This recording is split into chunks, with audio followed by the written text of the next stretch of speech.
கூட்டு எப்படி செய்கிறது. இங்கே பழத்தை வச்சு யூஸ் பண்ணியிருப்பீங்க. இப்போ இது வந்து காய் பாருங்க, பொடியாக வெட்டி வச்சுருக்கிறேன். இந்த காய் அதோட இவ்வளோ பாசிப்பருப்பு ஒரு டேபிள் ஸ்பூனுக்கு போட்டுக்கோங்க. பாருங்க, தேவைக்கு தகுந்த உப்பு போட்டுக்கோங்க, காய்க்கு தகுந்தபடி.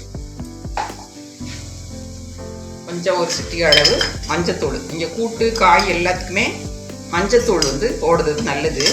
மஞ்சத்தூள் எப்போவுமே ஒரு கிருமி நாசினி மாதிரி, அதனால அதை யூஸ் பண்ணுறதுனால உங்களுக்கு குடலுக்கெல்லாம் ரொம்ப நல்லது. கொஞ்சம் தண்ணி விட்டு வேக வச்சிடலாம். இதுமே இந்த காய் முங்குற அளவுக்கு தண்ணி வச்சா போதும். அதிக தண்ணினா திரும்ப நீங்கள் வற்ற வைக்கிற வேண்டியதாயிடும். மூடி போட்டேன் பாருங்க, சின்ன குக்கரில் அப்படி போட்டு. ஆனால் 5 நிமிஷம் வச்சாலே போதும்.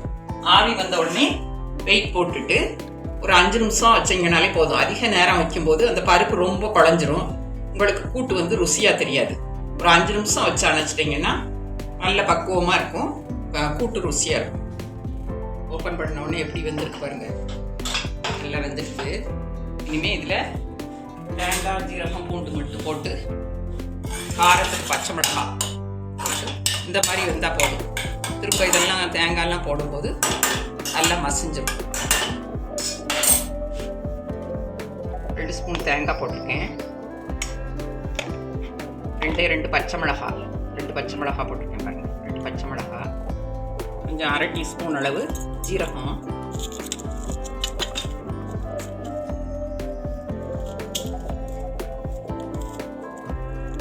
பூண்டு,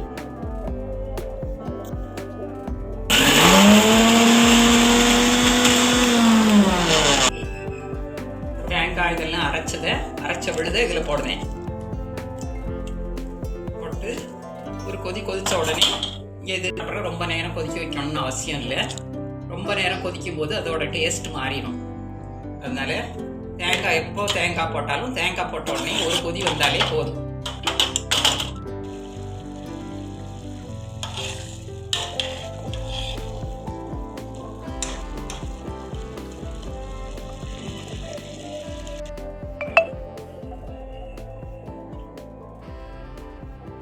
கடுகு போட்டிருக்கேன், சின்ன வெங்காயம் வச்சு தாளித்து நல்லா சிவந்த உடனே ஊற்றிட்டா அவ்வளோதான், தக்காளி காய் கூட்டு ரெடி.